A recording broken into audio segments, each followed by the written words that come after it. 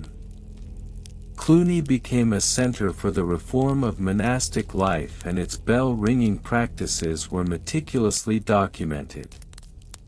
The Cluniac order adopted a unique system of bells, which included a large great bell known as the campana magna.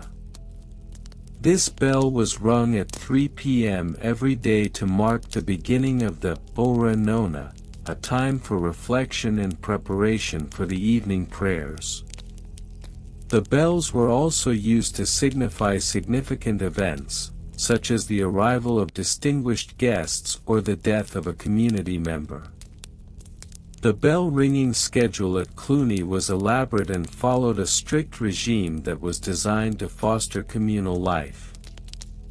For example, during the feast of Saint Benedict, a special sequence of 33 tolls was observed, signifying the years of Christ's life.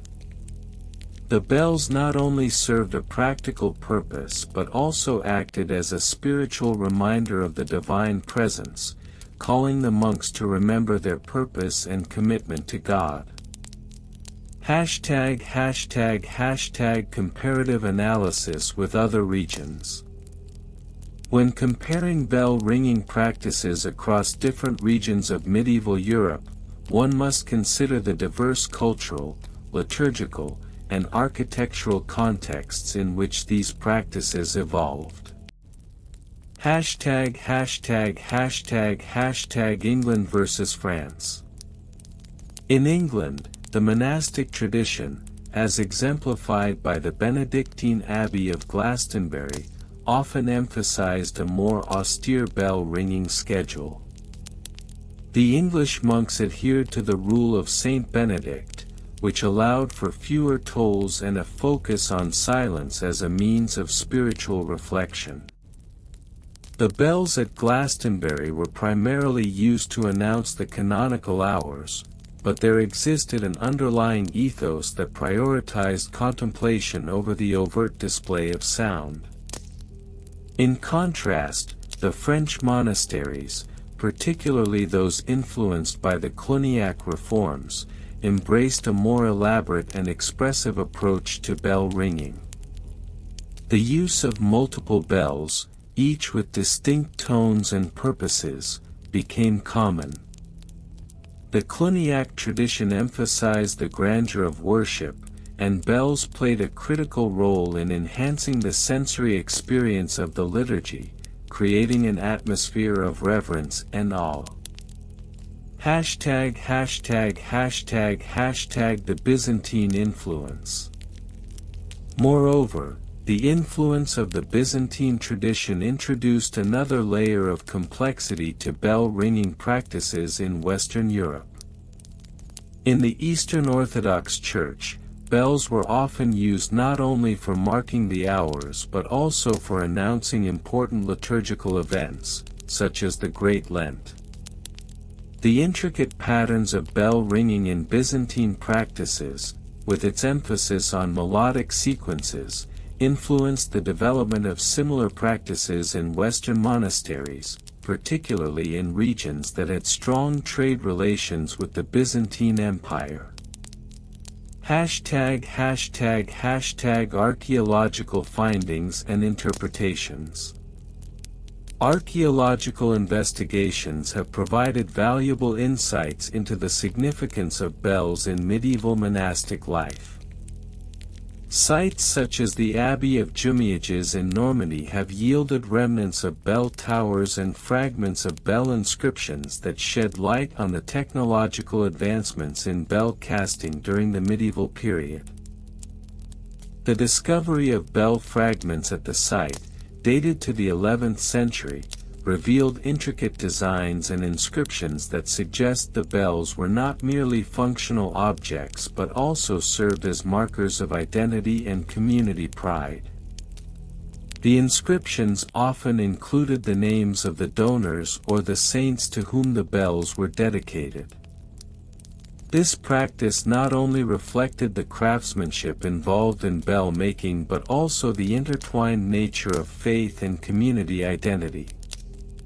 Moreover, the excavation of bell pits, where bells were housed, provides insight into the architectural evolution of monastic communities. The design of these pits varied across regions, indicating localized practices and preferences.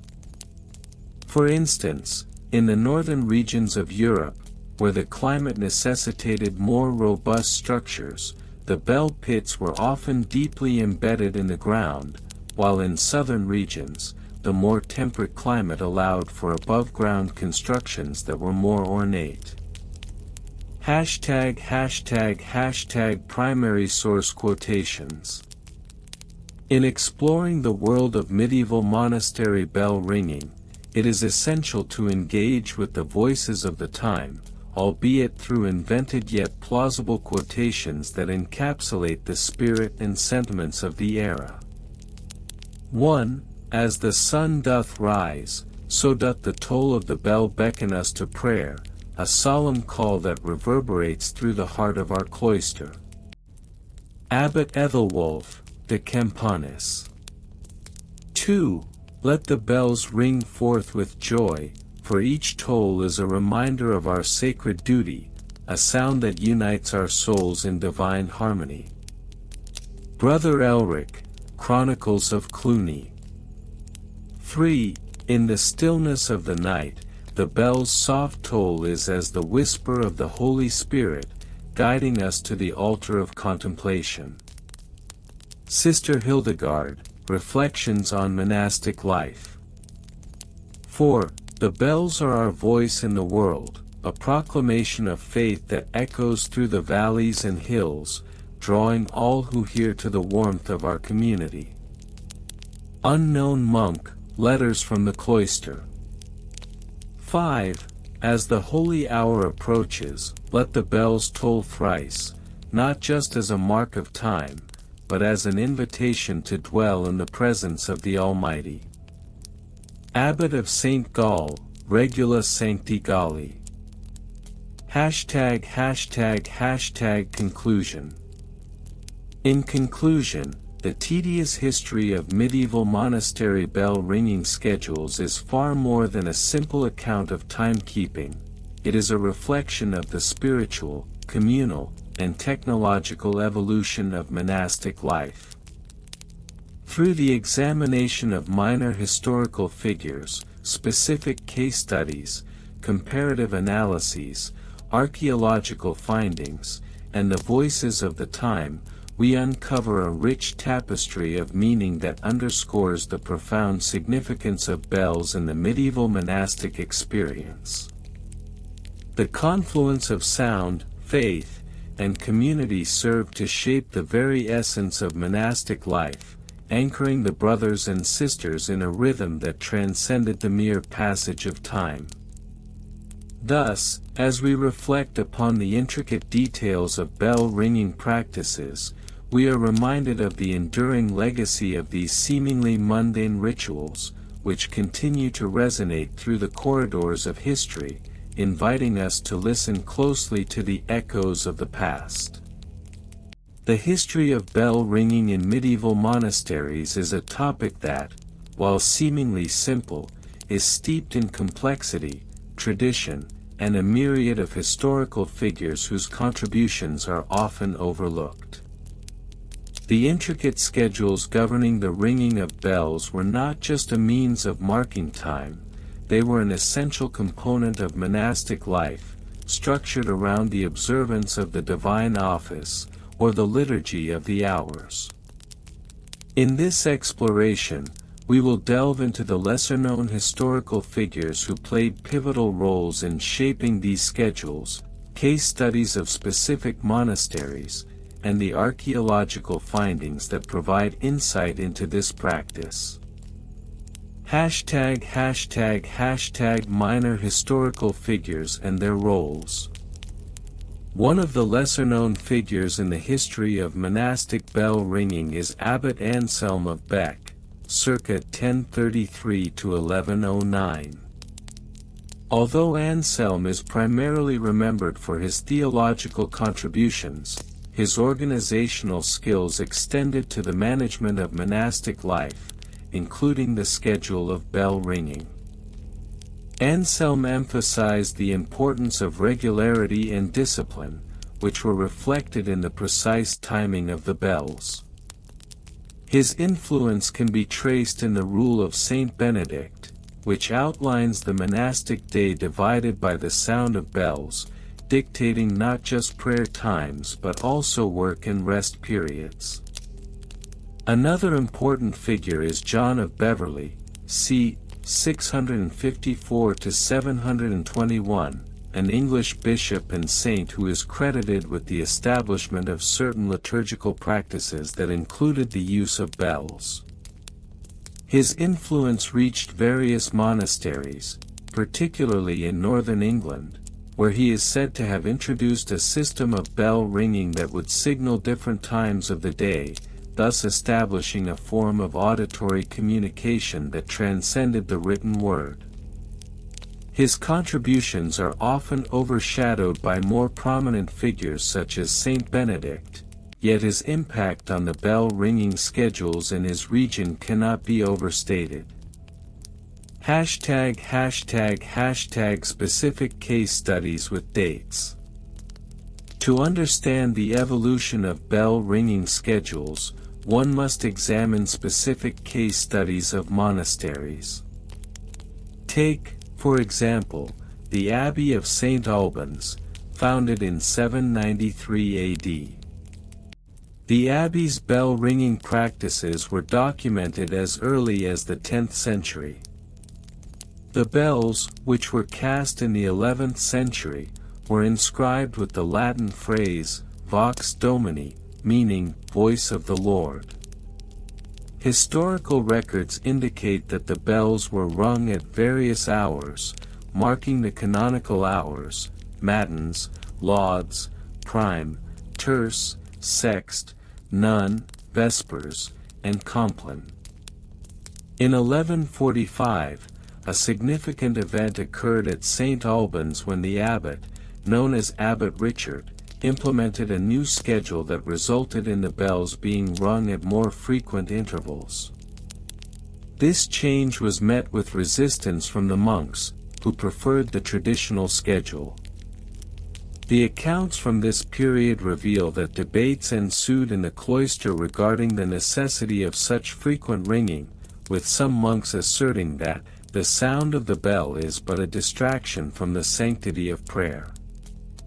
This illustrates the tension between tradition and reform, a common theme throughout the medieval period. Another notable case is the Monastery of Cluny in France, founded in 910 AD. Cluny was known for its strict adherence to the Rule of Saint Benedict, and its bell-ringing schedule was meticulously maintained. By the 11th century, records show that Cluny had developed an elaborate system of bells, each designated for specific prayers. The Great Bell, known as the Cluniacum, was rung to signal important liturgical events, including feast days and special ceremonies. The Cluniac monks innovated by introducing a system of bells that could be controlled from a central mechanism, allowing for greater precision in timing. This technology was revolutionary for its time and set a precedent for future monasteries. Comparative analysis with other regions. When comparing the bell-ringing practices of medieval monasteries in England and France, notable differences emerge that reflect broader cultural and liturgical variations. In England, the use of bells in monastic settings became more established in the 10th century, largely influenced by the Anglo-Saxon Church's emphasis on communal worship. Monasteries such as Glastonbury adopted a more simplified ringing schedule, focusing primarily on the essential canonical hours. In contrast, French monasteries like Cluny embraced a more elaborate system, with multiple bells signifying various aspects of the monastic day. The bells at Cluny were not merely functional, they were also a reflection of the monastery's wealth and influence. The use of multiple bells allowed for a more nuanced approach to timekeeping, as each bell served a specific purpose in the liturgical calendar. This can be contrasted with the practices in regions such as Scandinavia, where the bell-ringing tradition was less formalized, often relying on natural markers such as the position of the sun or seasonal changes. #Archaeological findings and interpretations. Archaeological excavations at various monastic sites have unearthed evidence supporting the historical significance of bell ringing. For instance, the remains of a bell tower discovered at the site of the Abbey of St. Gall in Switzerland date back to the 9th century. This site has provided invaluable insights into the architectural developments associated with bell towers and their role in monastic life. The tower was discovered to contain remnants of bell fittings, indicating that bells were an integral part of the daily operations of the monastery. Scholars have interpreted these findings as evidence of the growing importance of auditory signals in monastic discipline, reflecting a shift from visual to auditory communication within the cloister. Another significant archaeological site is the remains of the Monastery of Jumièges in Normandy, France, where excavations revealed a large stone bell dating back to the 11th century.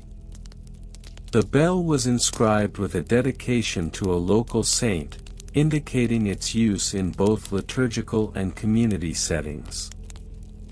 Researchers have posited that this bell would have been rung not only for monastic prayers but also to call the surrounding community to worship, emphasizing the bell's dual role as both a liturgical and social instrument.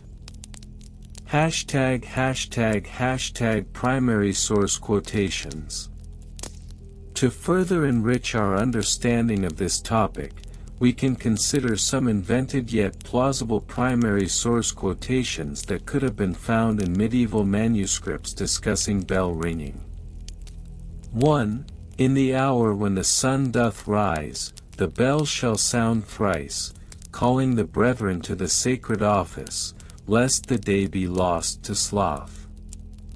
Chronicle of the Monks of St. Albans, 1150 AD. 2. Let the sound of the bells echo through the valleys, for they are the voice of our devotion, summoning all to the house of the Lord. Letters of Abbot Richard of St. Albans, 1145 AD. 3. To neglect the ringing of the bell is to forsake the rhythm of our prayers, for in its chime lies the harmony of our lives. Meditations of Brother John of Beverley, c. 700 AD. 4. As the bell tolls at Vespers, so too does it toll for our souls, reminding us that time is a fleeting gift bestowed by the Almighty. Reflections of Abbot Anselm of Bec, 1100 AD. Conclusion. The tedious history of medieval monastery bell ringing schedules is a multifaceted subject that encompasses an array of historical figures, case studies, comparative analyses, archaeological findings, and imagined primary sources. By examining these elements in detail, we uncover not only the significance of bells in monastic life but also the broader implications of timekeeping in a society deeply intertwined with the rhythms of prayer and devotion. The intricate schedules that governed bell ringing were not mere markers of time, they were, in essence, the heartbeat of the monastery, echoing through the ages as a testament to the enduring legacy of monastic life. Through this exhaustive exploration, we gain insight into a practice that, while seemingly mundane, was infused with meaning and purpose, reflecting the spiritual and communal aspirations of those who dedicated their lives to the contemplative vocation. As we draw this narrative to a close, it is important to remember that the world of medieval monasteries was rich in nuance and complexity, much like the sound of the bells that rang through the cloisters, marking sacred time in a world that often felt chaotic. And so, dear listeners, we come to the end of our gentle exploration into the intricate and often overlooked world of medieval monastery bell-ringing schedules. We have journeyed through the echoes of time, where the rhythmic chimes of bells guided the daily lives of monks, marking the sacred hours for prayer, work, and reflection. From the early dawn's first light to the tranquil stillness of the night, these bells resonated with a purpose that transcended mere sound. They were a call to mindfulness and devotion. As we traversed this history, we delved into the meticulous craftsmanship of bell makers, the sacred texts that outlined the schedules, and the harmonious blend of community life that the bells fostered within the monastery walls. We learned how each ring carried with it a sense of sacredness, a reminder of the divine, and a gentle nudge to pause amidst the bustle of life. Every peal of the bell was a note in the symphony of existence, intertwining the spiritual with the mundane, inviting all who heard it to momentarily step back and find peace within. As you settle into your own night of rest, may the soothing rhythms of our journey linger in your mind, sending you gently into a realm of calm and tranquility. Let the echoes of those ancient bells guide you into a deep, restorative sleep, wrapping you in the warmth of serenity. May your dreams be filled with the peacefulness of a quiet monastery, the soft whispers of prayers, and the gentle assurance that you are cradled in the arms of a serene night. Thank you for joining us on this contemplative journey through the past. If you find yourself yearning to revisit the soothing tales of bell ringing or to immerse once more in the tranquil sounds of history, feel free to replay this video. Each listen is an invitation to relax, reflect, and reconnect with the gentle rhythms that have guided countless souls toward rest and rejuvenation. As you drift off into a peaceful slumber, may the night be kind to you. Let go of the day's worries, embrace the quiet, and allow yourself to be cradled by the soft embrace of sleep. With every breath, feel the weight of the world lift away, leaving only calmness and peace in its place. Good night, dear listeners. May your sleep be deep, your dreams be sweet, and your heart be at ease. Until we meet again in the gentle embrace of another story, rest well.